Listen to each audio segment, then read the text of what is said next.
ప్రియ దేవుని బిడ్డలారా, ప్రార్థనలు మనం జ్ఞాపకం చేసుకున్నట్టు దేవుడి ఉన్నతమైన కృపను బట్టి క్రిస్మస్లో ఆ ఆరుగురే మనకు మాదిరి అనే పాఠాన్ని నేర్చుకుందాం. క్రిస్మస్లో ఆ ఆరుగురే మనకు మాదిరి. ఆరుగురు ఎవరు? ముందుగా మనం తెలుసుకోవాల్సిన విషయం ఏంటంటే, ఇందులో 6 పాత్రలలో ఒక 2 పాత్రలు దేవదూతలవి, 4 పాత్రలు మనుషులవి.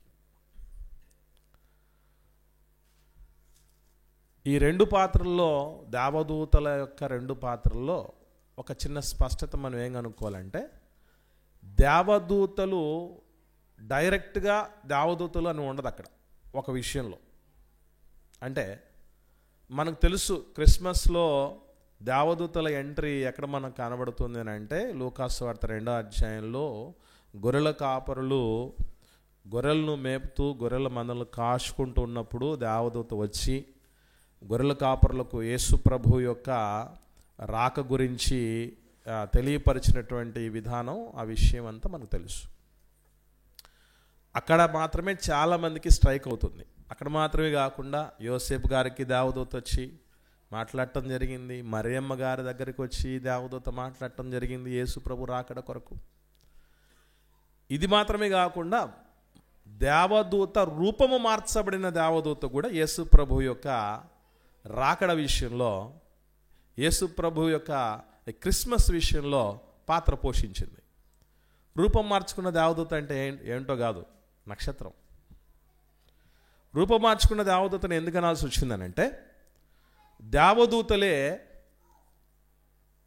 అగ్నిగాను, వాయువుగాను, భూమిగాను, ఆకాశంగాను మార్చబడ్డారని మనం హెబ్రీ పత్రికలో చదువుతాం.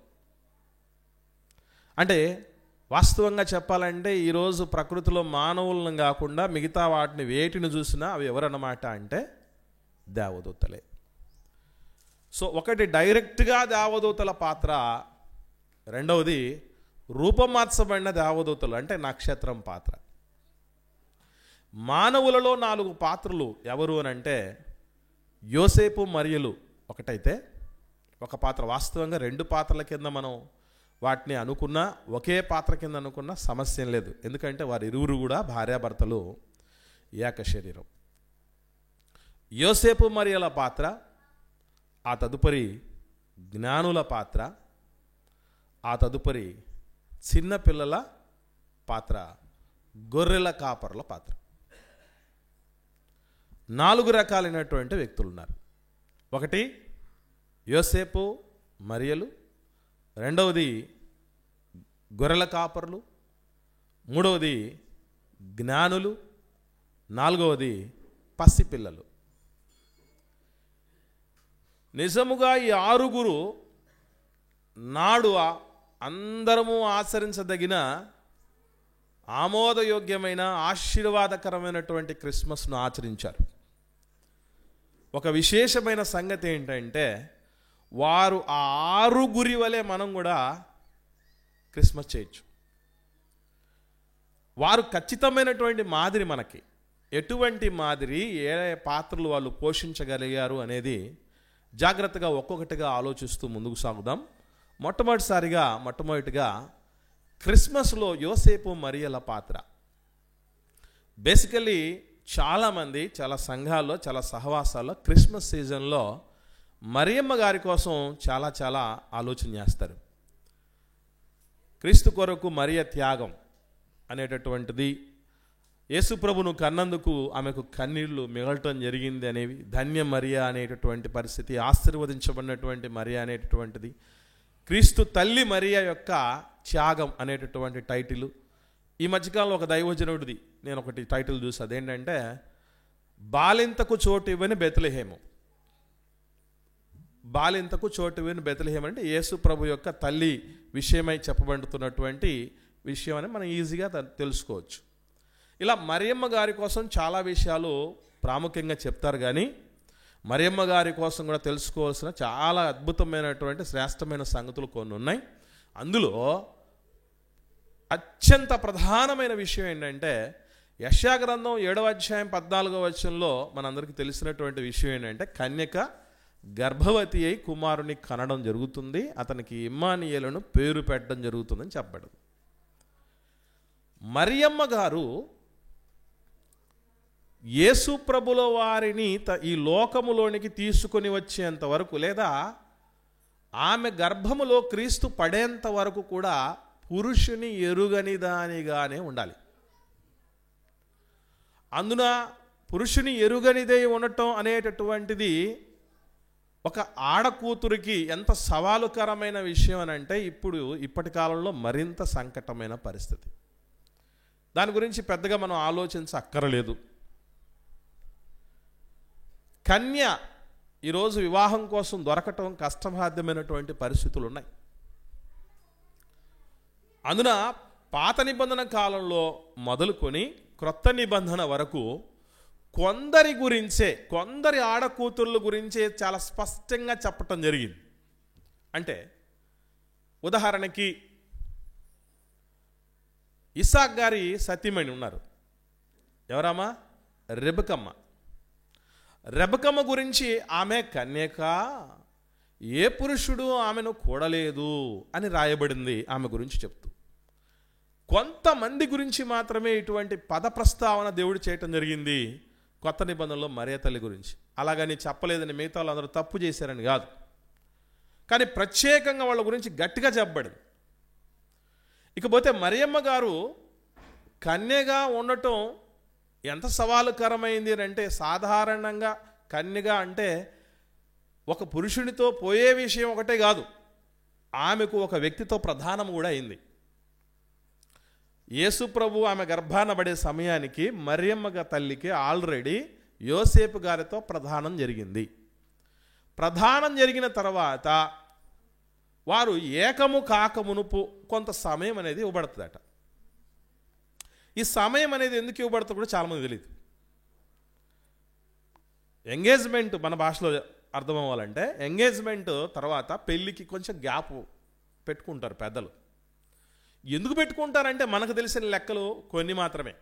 ఆ లెక్కలు ఏంటి అంటే, అమ్మాయి గళ్ళోళ్ళు కానీ అబ్బాయి గళ్ళవాళ్ళు కానీ డబ్బు సమకూర్చుకోవాలి కదా, ఇంకా పెళ్లి పత్రికలు పంచాలి, అందరినీ ఆహ్వానించాలి కదా, ఇంకా అరేంజ్మెంట్స్ పెళ్ళి ఏర్పాట్లు చేసుకోవాలి కదా, బట్టలు కొనే ఉంటాయి, నగలు కొనే ఉంటాయి, పెళ్ళి వేదికను సిద్ధపరిచేది ఉంటుంది, ఆడపిల్ల వారిని అందరినీ ఫోకస్ చేయాల్సి వస్తుంది, ఆ మగపిల్లలకు సంబంధించి ఫోకస్ చేయాల్సి వస్తుంది, వంట ఏం పెట్టాలి, అరేంజ్మెంట్స్ ఏం చేయాలి, ఏమేమి పెట్టుకోవాలి, ఇవన్నిటికీ టైం పడుతుంది, అందుకే గ్యాప్ తీసుకుంటారని.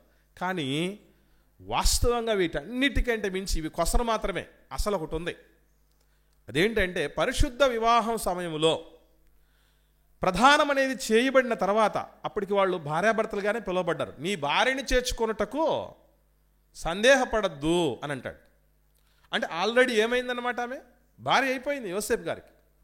భార్య అయినప్పటికీ కూడా వాళ్ళు కలవనిటువంటి పరిస్థితులు కొన్ని ఉంటాయి, కొంత గ్యాప్ ఉంటుందట.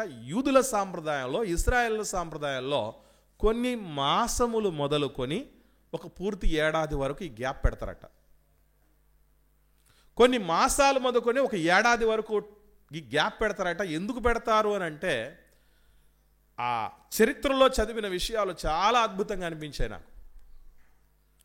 ఇందులో మొట్టమొదటి విషయం ఏంటంటే, వారి ఇరువురు కూడా కలంకులై ఉన్నారు అంటే ఈ గ్యాప్లో తెలిసిపోతుంది. మళ్ళీ చెప్తాను. ఒక స్త్రీ ప్రదానం చేయబడిన తర్వాత ఆమె నిజముగా తప్పు చేసిందైతే, ఆమె కన్య కానిది అయితే ఈ గ్యాప్లో తెలిసిపోతుందట. ఒక పురుషుడు కూడా ఆమె కొరకు, ఒక్క స్త్రీ కొరకు మాత్రమే నమ్మకంగా ఉన్నాడా లేదా, లేకపోతే ఈమెను చేసుకోవడానికి ముందు ఇంకొక ఏ అమ్మాయినైనా మోసగించాడా, ఆమెకు మాట ఇచ్చి ఆమె విషయంలో తప్పు చేశాడా లేదా అని ఈ గ్యాప్లో తెలిసిపోతుందట. ఎట్లా తెలుస్తుంది అనుకుంటున్నారా? మీరు గమనించండి, కొన్ని సహవాసాల్లో ఒక మంచి సాంప్రదాయం, అద్భుతమైన విషయం అది. ఇదేంటంటే, ఎంగేజ్మెంట్ అయిపోయిన తర్వాత ఖచ్చితంగా చర్చిలో ఎన్నిసార్లు అనౌన్స్మెంట్ చేస్తారండి? 3 అనౌన్స్మెంట్లు చేస్తారు. చేసేటప్పుడు ఏం చేస్తారు? ముఖ్యంగా ఏమని అడుగుతారు? వీరిరువురు ఏకము కాకూడదు, వివాహము చేయబడకూడదని న్యాయమైన హేతువు ఏదైనా ఉన్నచో, సాక్ష్యం ఉన్నచో ఇప్పుడే తెలియజేయండి. ఎందుకు చెప్తారు ఆ మాట? ఈ లోపల అమ్మాయి ఏదైనా తప్పు చేసిన విషయం ఉన్నా, అరుగో అన్యాయంగా అబ్బాయి కుటుంబాలని తెలియకుండా మోసం చేస్తున్నాడని ఎవడో ఒకడు తెలిసినోడు బయటకు వస్తాడని. అలాగే ఒక అమ్మాయికి అన్యాయం చేసి ఇంకొక అమ్మాయిని చేసుకోబోతున్నాడని అబ్బాయి గురించి ఏమన్నా బయటపడుతుందని. ఒకవేళ అమ్మాయే కనుక తప్పు చేస్తుంటే ఈ గ్యాపులో కడుపు వచ్చింది కూడా బయటపడుతుందని. ఎందుకంటే అప్పుడు కాలంలో గర్భనిరోధక పద్ధతులు కూడా లేవు కదా. అలాగే ఒక అమ్మాయిని మోసం చేశాడని చెప్పే సమయానికి ఇతను పలానా అమ్మాయితో వేరే అమ్మాయితో ఎంగేజ్మెంట్ చేసుకుంటున్నాడని తెలియగానే మోసపోయిన అమ్మాయి వాళ్ళ బంధువులతో వచ్చి ఈ అన్యాయం జరగనీయకుండా చూస్తుందని. దీంతో పాటుగా మరొక ప్రాముఖ్యమైన విషయం ఏంటంటే, ఇది నాది అని సొంతం అని తెలిసిన తర్వాత ఆగడం చాలా కష్టం అండి. వాళ్ళు కలవకుండా దూరంగా ఉండడం చాలా కష్టం. అందుకే మీరు కొన్ని సందర్భాల్లో కొన్ని విషయాలు చూస్తుంటారు. ఇదే మనకు కావాల్సిన ముఖ్యమైన విషయం. మరియమ్మ తల్లి కన్యగా నిలబదొక్కుకోగలిగిన గొప్ప, ఇంకా చెప్పాలంటే ఆమె ఎలాంటిదేనంటే ఆమెకు నియంత్రణ శక్తి ఉంది. ఈ ప్రపంచంలో ఎక్కడైతే నియంత్రించుకోవడం కష్టమని అనేకులు చేతులెత్తారో అక్కడ నియంత్రించుకున్న మహాతల్లి. ఎంగేజ్మెంట్ అయిన తర్వాత పెళ్లి లేట్ చేస్తున్నారని వాళ్ళే లేచిపోయి మళ్ళీ పెళ్లి చేసుకుని వచ్చినటువంటి వాళ్ళు ఎంతమంది చూడలేదు మనం? చూసారా లేదా? ఎంగేజ్మెంట్ అయిన తర్వాత లేట్ చేస్తున్నారు. లేట్ అంటే మళ్ళీ ఎంతో అనుకోకండి, మళ్ళీ 2 నెలలు, ఎంత కాదు 2 నెలలు, 2 నెలలు కూడా ఆగలేక వెళ్ళి పెళ్లి చేసుకుని అంతా చేసుకుని వచ్చినటువంటి వాళ్ళు ఎంతమంది లేరు? మన మధ్యకాలంలో ఒక కేసు వచ్చింది ఒక సేవకుడి దగ్గరికి. ఏమనంటే పెళ్లి చేయాలి కాకపోతే ట్విస్ట్ ఏంటంటే అమ్మాయి 6 నెలల గర్భవతి. పెళ్లి చేయాలి మాకు, కానీ 6 నెలల గర్భవతి అమ్మాయి. అంటే పెళ్ళి ఎప్పుడు అంటే మొత్తానికి అంతా రివర్స్ అన్నమాట. ఆర్డర్లు ఏమి ఉండవు. పెళ్లి తర్వాతే పిల్లలు కాదు, కలిసి వచ్చే కాలానికి నడిచి వచ్చే కొడుకో కూతురో తెలియదు మొత్తానికి. అలాంటి పరిస్థితులు ఉన్నాయి. ఈరోజు ప్రపంచం ఇలా ఉంటే ఆ మహాతల్లి ప్రదానం చేయబడ్డ తర్వాత కూడా ఇంకో విషయం చెప్పాలి ఇక్కడ. యోసేపు గారు కూడా ఏం చిన్నోడేం కాదు. ఆమెకు ఒక్కదానికి కంట్రోల్ కూడా సరిపోద్దండి, అవతలైన కూడా ఉండద్దు. ఆయన ఆగాడు, ఆమె ఆగింది, ఈయన ఆగాడు. అందుకే ప్రవచనం నెరవేరుంది, లోకరక్షకుడు లోకంలోనికి వచ్చాడు. నేను పురుషుని ఎరుగని దాన్ని అంటే మారు మాట్లాడలేదు దేవదూత. ఎస్ కరెక్ట్, నువ్వు చెప్పింది నిజమేనమ్మా అని దానికి ఒప్పుకున్నాడు. అలా కంట్రోలింగ్ చేసుకోగలిగింది. ఎంగేజ్మెంట్ అయిపోయింది, ప్రధానం అయిపోయింది, భార్యాభర్తల యొక్క స్థానానికి వచ్చేసారు. కానీ వాళ్ళు ఎరుగకుండానే ఉన్నారు. పెద్దలు ఏకం చేసేంత వరకు కంట్రోలింగ్లో ఉన్నారు. పచ్చంతో ఉంటే మనకే కాదు, ఎన్నో తరాల వరకు లోకంలో అనేకమైన తరాలు ఆశీర్వదించబడతాయి. అది మనకు తెలీదు. మనకు తెలిసింది ఆవేశాలే. పెళ్లి కాకముందే స్త్రీనో పురుషునో ఎరిగిన వాళ్ళు లోకంలో ఎంతమంది లేరండి? పోయే కాలం కరువు కాలంతో ఉన్నటువంటి వాళ్ళు ఉన్నటువంటి వాళ్ళు ప్రపంచంలో ఎంతమంది లేరు?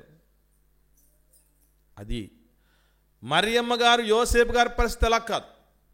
అలాగే మీరు గమనించగలిగితే లోకముకి తెలుసు, యోసేపు గారికి మాత్రం క్లారిటీ ఇచ్చాడు. కానీ దేవుడు, నీ భార్య ఈ విధంగా నువ్వు తప్పుగా అనుకుంటున్నావేమో, నీ భార్య నిప్పు అని చెప్పినటువంటి మాట యోసేపు గారికి చెప్పాడు. కానీ దేవుడు లోకానికి చెప్పలేదే, మిగిలిన యువత సమాజానికి చెప్పలేదే. అంటే వాళ్ళందరూ ఏమనగా అనుకోవడానికి అవకాశం ఉంటుంది బయటికి చెప్పకపోయినా. యోసేపు గారు సమాజంతో సంబంధం ఉన్న ప్రొఫెషన్లో ఉన్నాడు.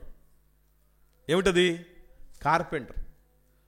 ఒక బల్ల చేయించుకోవడానికి వచ్చినవాడు, ఒక కుర్చీ చేసుకోవడానికి వచ్చినవాడు, ఒక మంచం చేసుకోవడానికి వచ్చినవాడు ఇంట్లో యేసు ప్రభు కనబడితే ఏమనుకోవడానికి అవకాశం ఉంటుంది? అక్కడ సమాజం ఏమనుకోవడానికి అవకాశం ఉంటుంది చెప్పండి? యోసేపు ఎంత అమాయకుడు నువ్వు అని యోసేపు గారి గురించి. మరియమ్మను చూసి, అమ్మో నువ్వు మామూలు దానివి కాదు, ఎన్ని ఒక్కటా రెండా? ఎందుకంటే లోకానికి ఇవ్వాల దేవుడు క్లారిటీ, యోసేపు గారికి ఇచ్చాడు. ఎందుకంటే చూసుకొని అన్నీ అందుకే ప్రపంచంలో ఎవరికి అపార్థమైనా పర్లేదు, కానీ కట్టుకున్న వాళ్ళకి అపార్థం కాదు. దేవుడు తెలుసు ఎప్పుడు ముందే, దేవుడు అవి ముందే తెలుసు. అందుకే ముందు నేను చూసుకునేటువంటి మీ ఆయనకు నీ విషయమైన క్లారిటీ ఇవ్వాలి అన్నటువంటి ఉద్దేశంతో దేవుడు ఇస్తాడు. అప్పుడప్పుడు భార్య భర్త చెప్తారు కదా, లోకమంతా నన్ను అర్థం చేసుకున్నాక చేసుకోకపోయినా, అపార్థం చేసుకున్నా పర్లేదు, మీరు అర్థం చేసుకున్నారు నాకు అదే చాలంటారు కదా. మీరు అర్థం చేసుకున్నారు నాకు అదే చాలంటారే. అర్థం చేయించాడు దేవుడు యోసేపు గారికి మరియమ్మ తల్లి గురించి. నిజంగా ఆ మాట చెప్పిన తర్వాత యోసేపు గారు తమకు ఆజ్ఞాపించిన దాని ప్రకారం చేశాడని రాయబడింది. ఒక్కొక్క ట్విస్ట్, ఒకటా రెండనండి, యేసు ప్రభు రాకడ కొరకు వాళ్ళు సమిధులైన విషయాలు, వాళ్ళు నలిగిన జీవితాలు, ఎన్ని త్యాగాలకు వాళ్ళు కూడుకున్నారంటే ఒక మాట రాయబడింది యోసేపు గారి గురించి. ఏమన్నా తెలుసా? ఒకసారి చూద్దాం. మత్తయి సువార్త మొదటి అధ్యాయంలో చివరి మాట 25వ వచనము. ఆమె కుమారుని కను వరకు ఆమెను ఎరుగకుండెను. ఇక్కడ మీరు గమనించండి, వాళ్ళకి ఏకమే టైం వచ్చింది. ఈలోపే మరియమ్మ గర్భములో యేసుప్రభు పడ్డ తర్వాత వాళ్ళ ఇరువురు శారీరకంగా కలిసే టైము అయిపోయింది. లోకంలో పెద్దలందరూ నిర్ణయించినటువంటి టైం ఉంటుంది చూసారా, ఆ టైం వచ్చేసింది. యేసుప్రభు మరియమ్మ గర్భాన్న పడ్డ తర్వాత టైం వచ్చేసింది. వచ్చిన తర్వాత కూడా తప్పు చేయలేదట. జాగ్రత్త అనేటువంటి మాట దావీదుతో చెప్పిన తర్వాత సొంత భార్య మీద చెయ్యనటువంటి వాడు యోసేపు. అంటే యోసేపు గారి గురించి చాలామంది కారుకూతలు కూసేవాళ్ళు చాలామంది ఉన్నారు. యోసేపు గారు అట ఎప్పుడు అనుమానంతో ఉండేవాడని నిన్ను చెప్తారండి. యేసు ప్రభుని ఎక్కడ పొర్రపాటును కూడా ఒక్కడికి ఒక చిన్న డౌట్ వచ్చే విధంగా పెంచలేదు. ఈయన యోసేపు కుమారుడు కాదా, ఈయన వడ్లవాణి కుమారుడు కాదా అని లోకం అనుకున్నది. యోసేపు కుమారుడే అన్నటువంటి రీతిగా తర్వాత వారిరువురి కలయికలు, మోసే గారు మరియమ్మ గారి కలయికలు పిల్లలు పుట్టినప్పటికీ ఆ స్థానం యేసుప్రభుకి ఇవ్వటం జరిగింది. 12 ఏళ్ల ప్రాయంలో పస్కా పండుగ టైంలో తప్పిపోయాడు అన్నటువంటి రీతిలో వాళ్ళు అనుకుంటే ఇద్దరు ఏడుస్తూ తిరిగారట. మరియమ్మ తల్లి ఒక్కటే యేసుప్రభు సిలువ దగ్గరికి వచ్చిందంటే, యోసేపు గారు ఎందుకు రాలేదో తెలుసా అని తీసుకున్నారు కొంతమంది. యోసేపు గారు ఎందుకు రాకుండా ఉండుంటారు, కారణం తెలుసా మీకు? అయితే ఆయన మంచానన్నా ఉండాలి, లేదంటే చనిపోయినా ఉండాలి తప్ప యేసుప్రభు కోసం ఎంత చేశాడు అనుకున్నారు? శిశువును ప్రజాసంఖ్య రాయబడే సమయానికి, చంపే విషయం తర్వాతకి వద్దాం, ప్రజాసంఖ్య రాయబడే సమయానికి ఎక్కడో ఉన్నాడు, దావీదు పట్టణంలో ఉన్నాడు. నజరేతు యోసేపు గారి సొంత ఊరు కదా.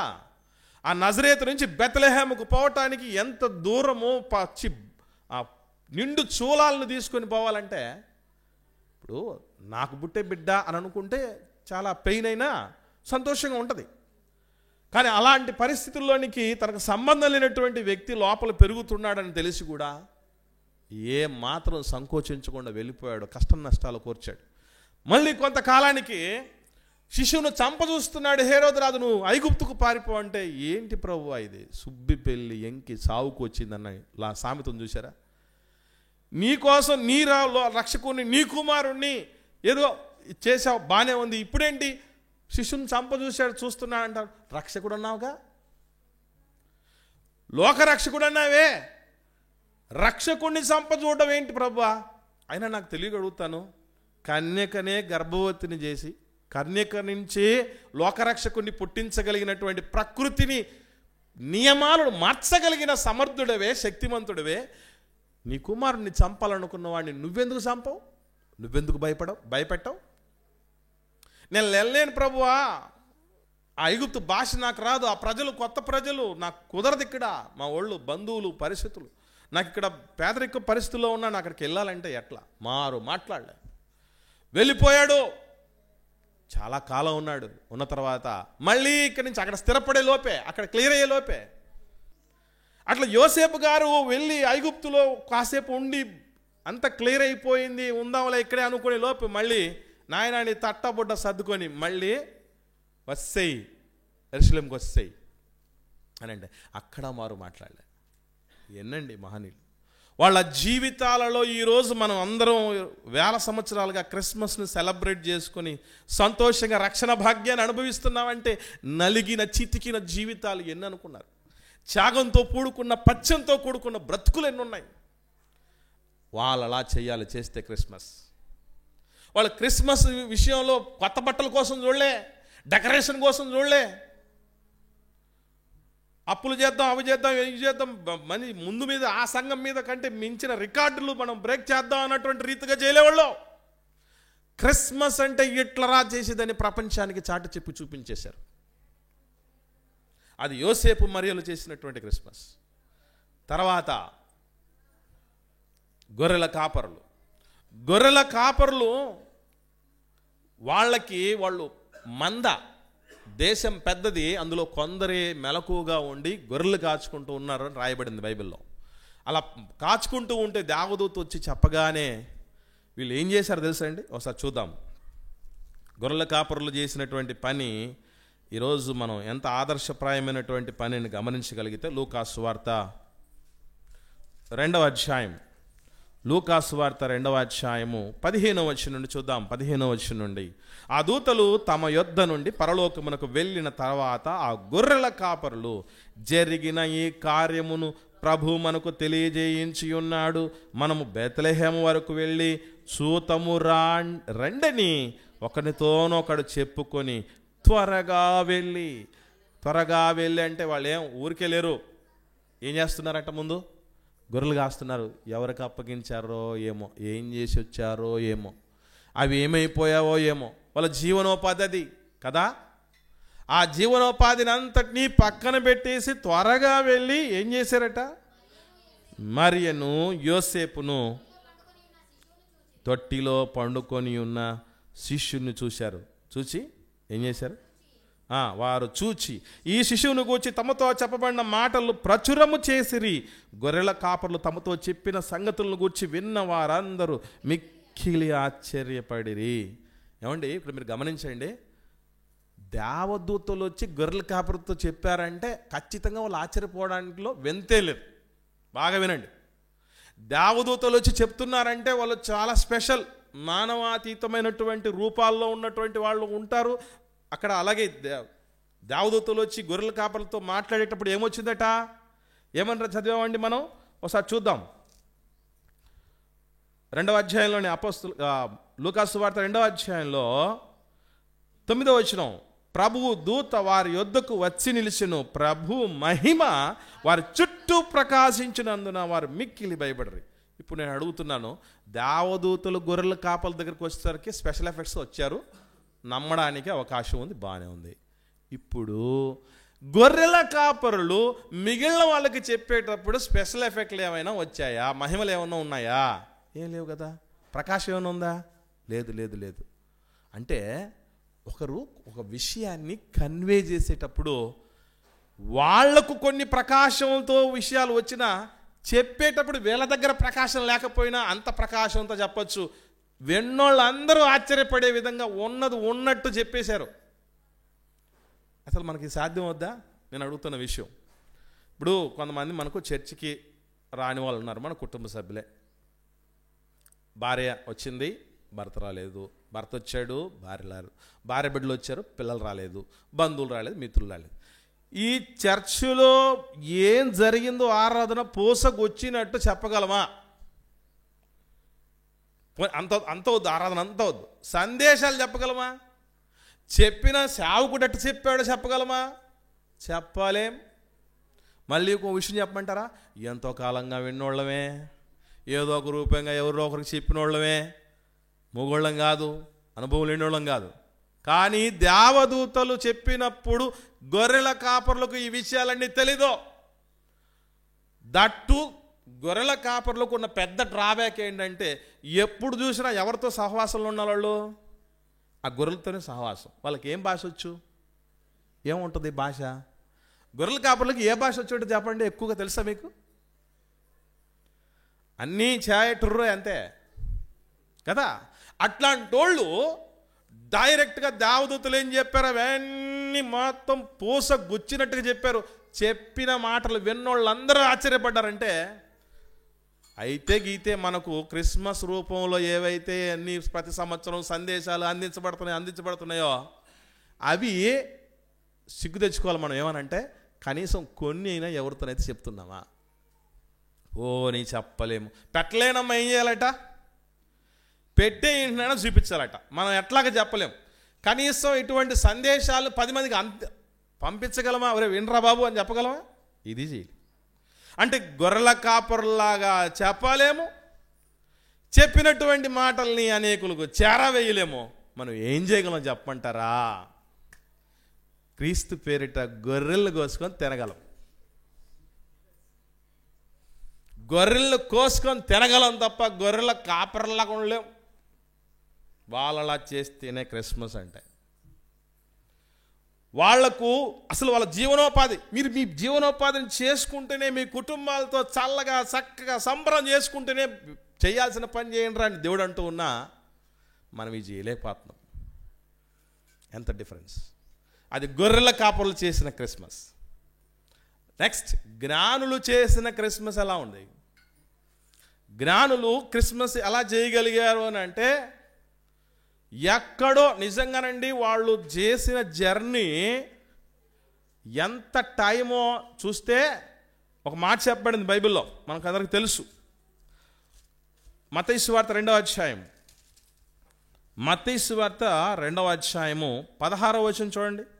ఆ జ్ఞానులు తన్ను అపహసించరని హేరోదు గ్రహించి బహు ఆగ్రహము తెచ్చుకొని తాను, నోట్ దిస్ పాయింట్, జ్ఞానుల వలన వివరముగా తెలుసుకొనిన కాలమును బట్టి బేత్లెహేములోను దాని సకల ప్రాంతములోను 2 సంవత్సరాలు మొదలుకొని తక్కువ వయసు గల మగపిల్లలందరినీ వధించెను. అంటే ఎంత టైం బట్టి ఉండొచ్చు? దాదాపుగా ఇలా జర్నీ 2 years ఆగిందండి.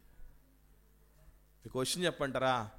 ఆ యేసు ప్రభువులో వారిలో, అంటే ఆ బేత్లెహేములో జన్మించినటువంటి యేసు ప్రభు ఇంకా అద్భుతాలు చేయలే, ఇంకా లోకం పుట్టినది మొదలుకొని మరుగు చేయబడిన సంగతులు చెప్పలే, తండ్రి నుంచి గొప్ప కార్యాలు చేయలే, చనిపోయిన వాళ్ళు లేపలేదు, కుంటి వాళ్లకు కాళ్ళు ఇవ్వలేదు, గుడ్డి వాళ్లకు కళ్ళు ఇవ్వలేదు, ఏ అద్భుతాలు చేయలేదు, ఏ స్థాయి రాలేదు, ఒక పసికందు. కానీ ఆయన కోసం 2 ఏళ్ళు ప్రయాణము చేసి రావటమే ఒకటైతే, దాంతోపాటు వాళ్ళు ఏం చేశారట? వస్తూ ఒట్టి చేతులతో రాలే. మహనీయుడి దగ్గరికి వచ్చేటప్పుడు, గొప్ప వాళ్ళ దగ్గరికి వచ్చేటప్పుడు ఒక మాట చెప్తాను మీకు. మీరే అనుకుందాం, ప్రధానమంత్రికి కొడుకు పుట్టాడు, చూడడానికి వెళ్తున్నారు. ప్రధానమంత్రికి కొడుకు పుట్టాడు, చూడడానికి వెళ్తున్నాడు. పోలోమని పోతారా? చేతులు ఆడించుకుంటూ వట్టి చేతులతో పోతావా? పోం. ఏం చేస్తాం? దేశాన్ని పరిపాలించేటటువంటి రాజు కదా ప్రధానమంత్రి అంటే. దేశాన్ని పరిపాలించే రాజు కొడుకుని చూడ్డానికి పోతున్నాం. ఏ కొడుకుని చూడ్డానికి పోతున్నప్పుడైనా తీసుకోకపోయినా పర్వాలేదు, కానీ ఆ రాకుమారుడి దగ్గరికి వెళ్ళేటప్పుడు మాత్రం ఊరికే వెళ్ళకూడదు. ఎంత జ్ఞానులంటే ఊరికే అన్నారంటే, జ్ఞానులంటే ఊరికే అన్నారా? కష్టమైన చూసుకుంటూ నక్షత్రాన్ని ఫాలో అవుతూ వచ్చారు. ఈ మధ్యకాలంలో గూగుల్ తల్లైనా తప్పు చెప్పచ్చేమో, కానీ దేవుడు అప్పుడు గూగుల్ తల్లి పుట్టకముందే ఏం చేశాడు? ఆల్రెడీ ఒక లొకేషన్ పంపించండి వచ్చేస్తామంటారు కదా, ఆ లొకేషన్కి సంబంధించిన పంపించేశాడు జ్ఞానుల దగ్గరికి. అది కరెక్ట్గా స్పాట్లోకి తీసుకొచ్చింది. తెలుసా మీకు? మేము ఒకసారి గిద్దోనన్న, మీకు తెలుసు కదా, మ్యూజిక్ డైరెక్టర్, మనకు పాటలు చేశారు కదా. మేము లాస్ట్ ఇయర్ దసరా టైంలో సెమినార్కి వెళ్ళాం. సత్యవేద సాగర్ అన్న సెమినార్కి అన్న పిలిచినప్పుడు వెళ్ళడం జరిగింది. ఆ గూగుల్ తల్లిని లొకేషన్ అడుగుతూ ఈ అడ్రస్ పోవాలని చెప్పి అడిగితే ఇది ఏం చేసిందంటే, ఎక్కడో మనుషులు ఎవ్వరు పోకుండా నిర్మానుష్యమైన ప్రదేశానికి తీసుకెళ్ళి ఆపేసింది మమ్మల్ని. ఎంత పని చేసేవో గూగుల్ తల్లి అనుకున్నాం మేము. అట్లాంటి తల్లి కాదు, సరైనటువంటి చోటికి తీసుకెళ్ళడం జరిగింది. జ్ఞానులండి, మీరు గమనించగలిగితే నక్షత్రం దగ్గరకు వచ్చినప్పుడు ఇంకా ఆలోచన చేద్దాం. నక్షత్రం కోసం జ్ఞానులు ఏం చేయగలిగారంటే, ఆ సాంబ్రాణ్ణి తీసుకుని వచ్చారు. సాంబ్రాణి ఎందుకు తెచ్చారంటే అందులో కూడా జ్ఞానం ఉంది. బోలం ఎందుకు తెచ్చారంటే దానిలో జ్ఞానం ఉంది. బంగారం ఎందుకు తెచ్చారంటే దానిలో కూడా జ్ఞానం ఉంది. బంగారం అనేటటువంటిది ఎందుకు ఇచ్చారు అని అంటే, ఎవరికి పెడితే వాళ్లకు బంగారం బహూకరించం మనం. నేను మిమ్మల్ని అడుగుతున్నాను, ఏం పర్లేదు, కరెక్ట్గా చెప్పండి ఆన్సరు. ఇప్పటిదాకా బంగారాన్ని బహుమానంగా ఎంతమందికి ఇచ్చున్నారు? ఎవరెవరికి ఇచ్చున్నారు? ఒకసారి చెప్పండి. ఎవరన్నా ఉంటే, ఇచ్చిన వాళ్ళు ఉంటే ఎవరికి ఇచ్చుంటారు? ఎవరికి పెట్టి ఉంటాం బంగారం? ఏమా ఆ సిస్టర్ మంచి మాట చెప్పారు, పిల్లలకు పెట్టుంటాం. మన వాళ్ళకి కాకుండా, అంటే పిల్లలకు కాకుండా, భర్తకో భార్యకో కాకుండా, ఏదైనా ఒకరు పుట్టినప్పుడు వెళ్ళి ఎవరికి ఇచ్చుంటామంటే దానికి కూడా ఒకటి ఉంది. ఏమనంటే చెల్లెలు కొడుక్కో చెల్లెలు కూతురుకో, తమ్ముడు కొడుక్కో తమ్ముడు కూతురుకో, అంతేనా? మన బంధువుల వాళ్ళకి సంబంధించి ఇచ్చుంటాం, అంతేనా? అసలు సంబంధమే లేని ఎక్కడ జ్ఞానులు, ఎక్కడ యేసుప్రభు అండి? ఏం సంబంధం వాళ్ళకి? ఖండాలు దాటినటువంటి దూరం ఉంది వాళ్ళకి కదా. ఖండాలు దాటినటువంటి దూరం అంటే నిజంగా ఆనాటి కాలంలో రెండేళ్ళు జర్నీ అంటే రోజు కష్టమే తెలుసా మీకు? ప్రతిరోజు సంకటమే. ఎందుకనంటే లైట్లన్నీ ఉండి హైవేలు ఉంటేనే ప్రమాదం జరుగుతున్న పరిస్థితులు ఇవి. ఎందుకంటే దొంగలు వచ్చి దోచుకుపోవచ్చు, ఇంకా ఏం చేయొచ్చు, ఇంకా చంపేయచ్చు. ఎరుకో నుండి యెరూషలేముకు పోతున్నటువంటి వ్యక్తిని ఏం చేయడం జరిగింది? దొంగలు వచ్చి దోచుకుపోయారు కదా, దారిదోపిడి దొంగలు లేరు అనుకుందాం, ఎవరు వస్తారు? వన్యప్రాణులు వచ్చి దాడి చేయడానికి అవకాశం ఉంది. వాటికి కావాల్సింది ఏంటి? తిండి కావాలి. ఇవన్నీ అధిగమించి రావడం ఒక లెక్క అయితే, వచ్చిన తర్వాత ఒట్టి చేతులతో రాకుండా బంగారం లాంటిది బంగారం ఇచ్చారు. దేవుడి ప్రణాళికలు మామూలుగా ఉండవండి నిజంగా. దేవుని బుద్ధి జ్ఞాన బాహుళ్యములు ఎంత గంభీరములు, ఎంత అసఖ్యములు, శోధింపను మన వల్ల కావని చెప్తారు. జ్ఞానులు వచ్చి ఇక్కడ బంగారం ఇచ్చిపోయాడు. పోయిన తర్వాత యోసేపు గారికి పిలుపు అందింది. ఏమనంటే, నిన్ను రాజు చంపబోతున్నాడు, ఐగుప్తుకు పో. ఇప్పుడు ఐగుప్తుకు పోవాలంటే ఉండాలి కదా, ఉండాలంటే ఎట్లా వస్తుంది? మన వెంటనే ఉండన బంగారం ఎందుకు నీకు ఆ విచారం అని మనపురం గోల్డ్ లోన్ అంటాడు. ఎందుకంటే ఆ బంగారం తీసుకున్న తర్వాత మన దగ్గరికి వచ్చేస్తే నీకు పైసలు అయిపోతాయని. ఈ మధ్యకాలంలో రెండే ఇన్వెస్ట్మెంట్లు అని చెప్తారు చాలామంది. ల్యాండ్ మీద ఇన్వెస్ట్మెంట్ చేయండి, బంగారం మీద ఇన్వెస్ట్మెంట్ చేయండి అని. కానీ వాస్తవంగా చెప్పాలంటే ఒకటే పవర్ఫుల్ ఇన్వెస్ట్మెంట్, అది బంగారమే. ఎందుకంటే ఒకవేళ నీ దగ్గర స్థలం ఉందనుకోండి, నీకై నువ్వు అమ్మను పోయావనుకో, అమ్మను పోతే అడివి, కొనను పోతే కురివి. మనకై మనం అమ్మడానికి పోతే ఏమవుద్ది? దగ్గుతూ పోతేనట సొంటి పిరమట, విన్నారా? అలా మనకై మనం అమ్మడానికి పోతే వాడు తక్కువ అడుగుతాడు, ఎందుకంటే వీడికి ఏదో అవసరం ఉంది, ఖచ్చితంగా ఇచ్చి సత్తాడని. బంగారం విషయం అంత కాదు, అప్పుడున్న రేటును బట్టే వాడు మళ్ళీ ఇచ్చేస్తాడు. దేవుడికి అన్నీ తెలుసు. లేకపోతే మాకు భూములు ఉన్నాయి తూర్పు దేశంలో, 10 ఎకరాలు, ప్రభువా ఇదిగో నీ పేరిట తీసుకొని ఇచ్చిపోయి ఉంటే ఏం చేసుకుంటాడు? బంగారం ఎక్కడైనా కూడా చలామణి అవుతుంది. ఆ బంగారంతోనే హ్యాపీగా అక్కడ పోయి జర్నీ చేసుకుని కొద్ది కాలం ఉండడానికి పనికి వచ్చే అంత ఇచ్చింటారు. ఎందుకంటే జ్ఞానులు వచ్చింది రాజు దగ్గరికి, వీళ్ళు గొప్పవాళ్ళే, వెళుతున్నది గొప్పవాడి దగ్గరికే. ఇవ్వడానికి సిద్ధపడాలరా క్రిస్మస్లో అని నేర్పించారు జ్ఞానులు. బ్రతుకివ్వడానికి పడాలరా అని నేర్పించారు యోసేపు మరియలు. జీవనోపాధినైనా పక్కన పెట్టి జీవాధిపతి దగ్గరికి వెళ్ళాలరా అని నేర్పించారు గొర్రెల కాపరులు. రిస్క్ అయినా పర్వాలేదు, రిస్క్ లేకపోతే రస్క్ లేదంటారే. రిస్క్ అయినా పర్వాలేదు, రిస్క్ను దాటి మరి బహుమానాలు ఇవ్వాలి, ఇవ్వడానికే వెళ్ళాలి, అదిరా పండగ అని నేర్పించారు జ్ఞానులు. మనం ఇట్లాంటి పండుగలు చేస్తామా? ప్రభువా ఏ మాసంలో మమ్మల్ని జ్ఞాపకం చేసుకోకపోయినా పర్లేదు, కానీ దయచేసి డిసెంబర్లో మమ్మల్ని జ్ఞాపకం చేసుకో. ఎందుకనంటే అప్పుడు ఖర్చులు ఎక్కువ.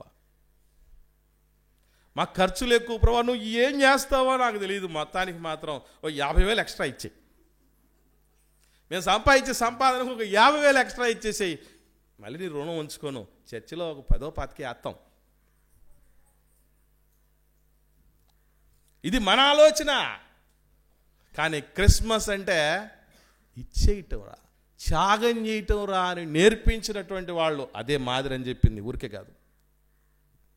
అలాంటి పరిస్థితుల్లో జ్ఞానులు ఉన్నారు కనుక వాళ్ళు ఏ ప్రమాదం నుంచి తప్పించుకున్నారు తెలుసా? దేశాన్ని ఏలే చక్రవర్తి టార్గెట్ చేశారు వాళ్ళని. తిరిగి మా దగ్గరికి రండి, మా దగ్గర తిరిగి వచ్చేసేయండి, మీరు ఆరాధించేసుకొని ఎక్కడున్నాడో కనుక్కొని మా దగ్గర రండి. ఎందుకు? వీళ్ళకి దండేసి దండం పెట్టడానికి కాదు, ఏకంగా చివరి దండలు వేయటానికి. ఈ జ్ఞానులకు దండలేసి నా ఇంట్లోకి వచ్చి యూదుల రాజుగా పుట్టినవాడని మా బానిసల గురించి నువ్వు అడిగిపోతావురా నువ్వు అని వాళ్ళని ఈ జ్ఞానులు చంపేసి ఫస్ట్, తర్వాత ఆ యూదుల్లో నుంచి పుట్టినటువంటి రాజును చంపేయడానికి. ఎందుకంటే యెరూషలేము దాని సకల ప్రాంతంలో ఉన్న అందరినీ చంపించినోడు యేసుప్రభువుని చంపాలనుకోవడం పెద్ద మ్యాటర్ వాడికి. అలా ప్రమాదం నుంచి కూడా తప్పించబడ్డారు. దేవదూతలు వచ్చి నాయనా మీరు వేరొక ప్రాంతంలో నుంచి వెళ్ళిపోండి, మీరు సేఫ్గా ఉంటుందని చెప్పి వచ్చినప్పుడు లైన్ చూపించిన వాడే కాదు దేవుడు, పోవడానికి కూడా లైన్ చూపించిన వాడు, దారి చూపించినటువంటి వాడు దేవుడు. తర్వాత చిన్న బిడ్డలు, పసి పిల్లలు ఎటువంటి క్రిస్మస్ని చేశారంటేనండి, లోకరక్షకుడు ఈ లోకంలోకి వచ్చి అనేకులను వాళ్ళ పాపముల నుండి విడిపిస్తే చాలు, వారి చీకటి బ్రతుకులను వెలిగిస్తే చాలు, మేము ఆరిపోవటానికి సిద్ధం. దీనికోసం వాళ్ళకి ఎంత భవిష్యత్తు. ఆ బిడ్డలకి పుట్టిన తర్వాత 2 ఏళ్ళ లోపు ఉన్నటువంటి బిడ్డలది ఎంత భవిష్యత్తు అండి. మరలా మగపిల్లలండి, మగపిల్లలు. లోకంలో ఆడపిల్ల చచ్చిపోయిందంటే వాళ్ళకు ఉన్నటువంటి లెక్కలు ఎలా ఉంటాయంటే సమస్య తగ్గిపోయిందిలే అనుకుంటూ ఉండడానికి అవకాశం ఉంటుంది. మగబిడ్డ చచ్చిపోతే మగబిడ్డను ఎంతమంది పుత్రశోకం అండి. ఆ బిడ్డలు ప్రాణత్యాగం, అంత త్యాగానికి కూడా వాళ్ళు పూనుకోవటానికి సిద్ధపడింది. కారణం ఏంటంటే మహనీయుడు క్రీస్తు రాకడ కొరకు మేము దారులైపోతాం, రక్తధారలైపోతామని వాళ్ళు సిద్ధపడిపోయారు. అది వాళ్ళ త్యాగం.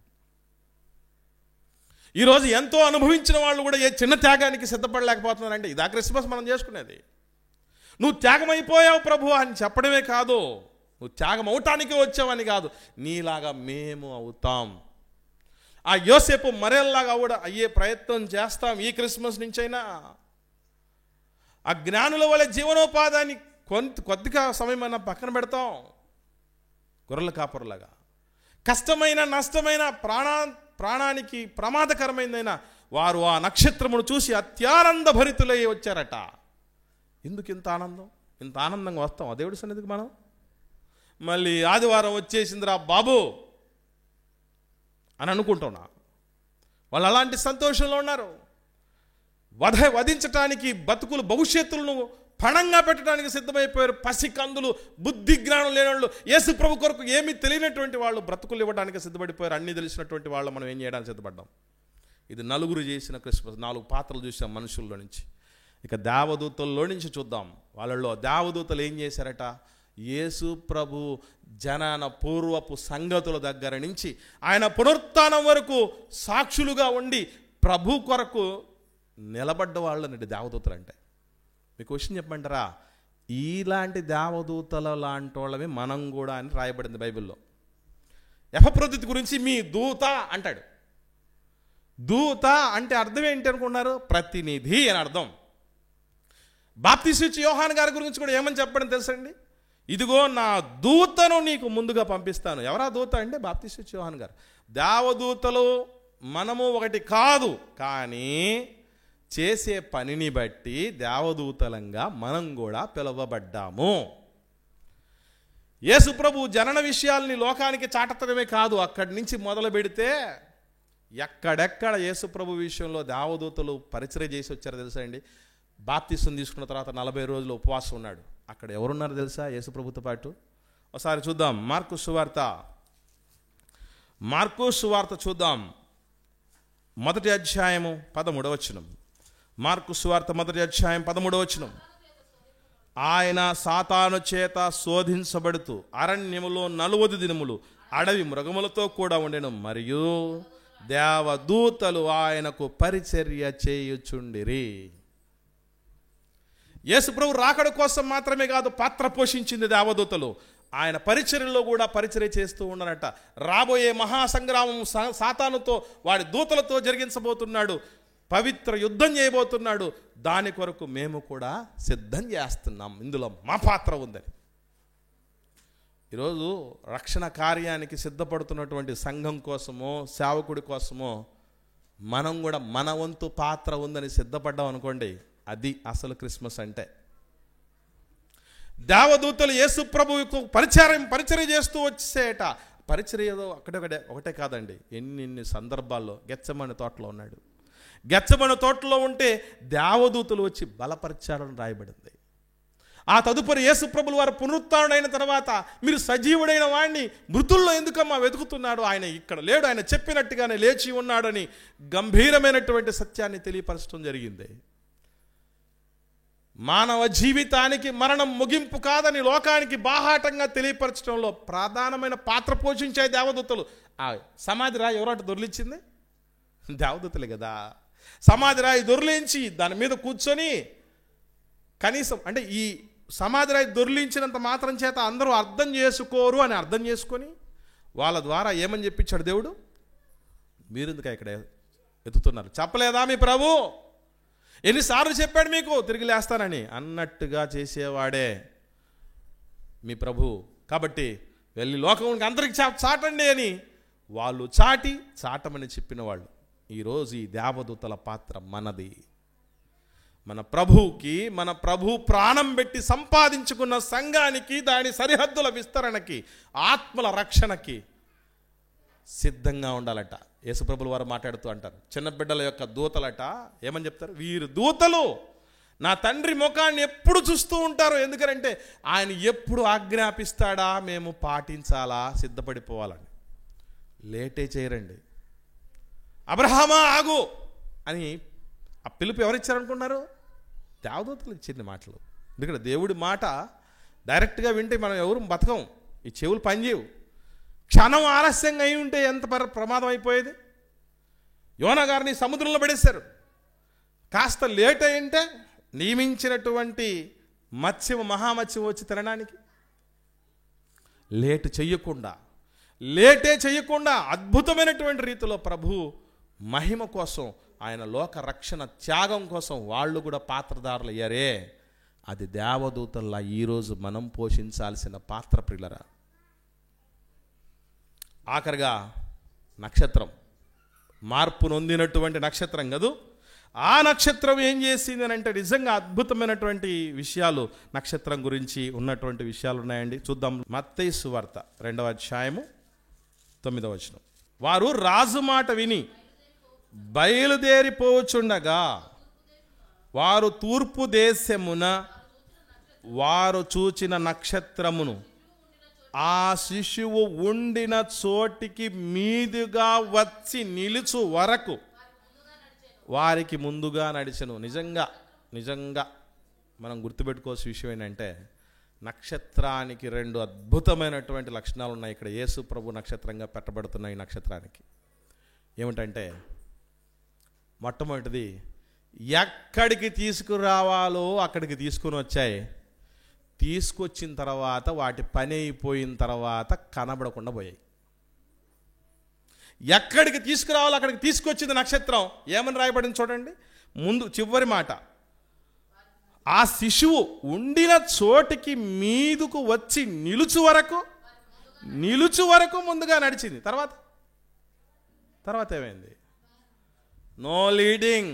లార్డ్ దాకా వచ్చేంత వరకే లీడింగ్, ఆ తర్వాత హైడింగ్, ఆ తర్వాత కనుమరుగైపోవటమే.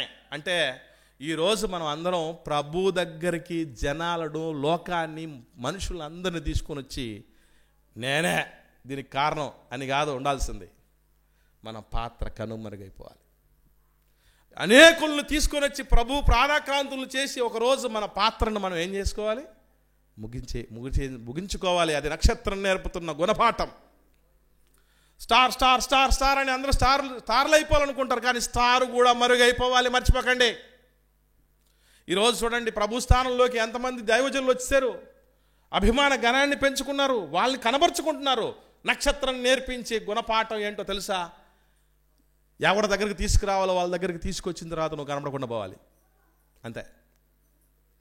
ఇది ఎన్ని సందర్భాల్లో చెప్పబడిందంటే, ఒకరోజు ధర్మశాస్త్రం ఒక నక్షత్రం తెలుసా మీకు?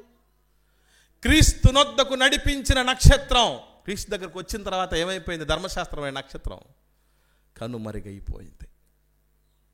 అలాగే ఫిలిప్పు అనే నక్షత్రాన్ని ఎవరికి తీసుకెళ్ళడం జరిగింది తెలుసా? దేవుడు నపుంసకుడు అనేటువంటి ఒక అధికారి దగ్గరికి తీసుకెళ్ళటం జరిగింది. ఆ అధికారి దగ్గరికి చెప్పవలసిన సువార్త చెప్పిన తర్వాత, ఇవ్వవలసిన బాప్తిస్మం ఇచ్చిన తర్వాత ఏమైపోవడం జరిగింది తెలుసా? ఫిలిప్పు అనే నక్షత్రం. ఒకసారి చూద్దాం, ఆ మాట చూసుకొని మనం ముగించుకుందాం. అపోస్తలుల కార్యములు 8వ అధ్యాయం. అపోస్తలుల కార్యములు 8వ అధ్యాయంలో ఎంత అద్భుతమైనటువంటి విషయాలు, నక్షత్రాన్ని పోలినటువంటి వాళ్ళ విషయాలు చూడగలిగితే 39వ వచనం నుంచి చూద్దాం. 39వ వచనం నుంచి 8వ అధ్యాయం అపోస్తలుల కార్యం 39వ వచనం. వారు నీళ్ళలో నుండి వెడలి వచ్చినప్పుడు ప్రభువు ఆత్మ ఫిలిప్పును కొనిపోయిను. నపుంసకుడు సంతోషించు తన త్రోవను వెళ్ళను. అతడు ఫిలిప్పును మరి ఎన్నడనో చూడలేదు అన్నాడు. చూడండి, ఏమైపోయింది? పని అయిపోతే తట్టా బుట్ట సర్దుకోవాలంతే. అది ఎంతటి స్టార్ లాంటి దైవజనుడైనా, క్రీస్తు దగ్గరికి నడిపించిన వాళ్ళు ఎవరైనా కావచ్చు, కనుమరుగైపోయింది నక్షత్రం. క్రీస్తు దగ్గరికి తీసుకుని వచ్చిన తర్వాత జ్ఞానులను మనం కూడా లోకానంలో ఎంతో మందిని దేవుడి దగ్గర నడిపించిన ఆ ఘనత మనం తీసుకోకూడదు. అదే నేర్పించింది నక్షత్రం. మనం ఏం చేస్తున్నామంటే, ఇంటి పైన నక్షత్రాన్ని పెట్టేసి దాని లోపల ఒక బల్బు పెట్టి దానికి ఎలక్ట్రిక్ కనెక్షన్ ఇచ్చి స్విచ్ చేసి, ప్రభువా ఈ క్రిస్మస్ సీజన్లో మాత్రమే ఇదే నువ్వు కోరుకున్న నక్షత్రం అనుకో అని ఆయనకు సర్ది చెప్తున్నాం తప్ప, క్రీస్తునొద్దకు నడిపించిన నక్షత్రం లాగి.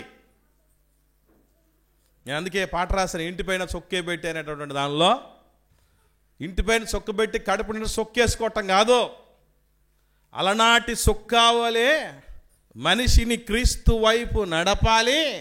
అక్కడ నాకు టైం లేదు కాబట్టి, ఇంకంతకు మించి ఎక్కువ అన్ని విషయాలు చెప్పలేదు కానీ పాటలో, ఆ తర్వాత కనుమరుగైపోవాలి. అది కరెక్ట్. ఇక పూర్తి అయిపోవాలంటే నక్షత్రం గురించి ఎవరి దగ్గరికి తీసుకురావాలో వాళ్ళ దగ్గర తీసుకుని వచ్చి కనబడకుండా పోవాలి. ఇది దేవుడి సంబంధులుగా మనం గుర్తించుకోవాల్సిన సత్యం ప్రియులారా. కానీ మనం తీసుకురావలసిన ఆయన దగ్గరికి జనాలు తీసుకురాం, కానీ ఆఖరిది మాత్రం జరిగిపోతుంది. ఏంటది? కనుమరుగైపోవటం. ప్రభు దగ్గర తీసుకుని వచ్చి ప్రపంచాన్ని ముందు మనం వచ్చి అనేకులు తీసుకొని వచ్చి తర్వాత చావాలి, తర్వాత కనుమరుగైపోవాలి. కానీ ఇవన్నీ ఏమి చేయకుండా కనుమరుగైపోతే, ప్రభువా నేను 30 ఏళ్ళు క్రిస్మస్ చేసి వచ్చింది తెలుసా భూమి మీద, పరలోకం ఇవేటి అంటే, ఎవడరా నువ్వు అంటాడు దేవుడు. క్రిస్మస్ ఇదిగో వీళ్ళ రాగదా చెయ్యాలని చెప్పి 2000 సంవత్సరాల క్రితమే నీ కోసం రాయించి, నువ్వు మాట్లాడే భాషలోకే, నువ్వు అర్థం చేసుకునే భాషలోకే తీసుకుని వచ్చి బైబిల్ ఇచ్చి నీకు, తర్వాత సందేశాలను కూడా నీకు సంఘంలో వినిపించి నేర్పించి ఇన్ని చేస్తే 30 ఏళ్ళు క్రిస్మస్ చేసుకొచ్చానంటవా? 30 ఏళ్ళు క్రిస్మస్ చేసావు, బాగానే ఉంది, ఈ 6 ఒక్కరిలాగైనా బతికేవరా నువ్వు అని దేవుడు నిన్నో నన్ను అడిగితే మన దగ్గర జవాబు ఏంటి? ఆలోచించండి పిల్లరా. కాబట్టి క్రిస్మస్లో ఆ 6 మనకు ఆదర్శం. అట్టి ఆదర్శప్రాయమైనటువంటి జీవితాలు మనము కలిగి ఉండి మెర్రీ క్రిస్మస్, హ్యాపీ క్రిస్మస్ చేసుకుందాము గాక. ఆమెన్. ప్రార్థిద్దాం.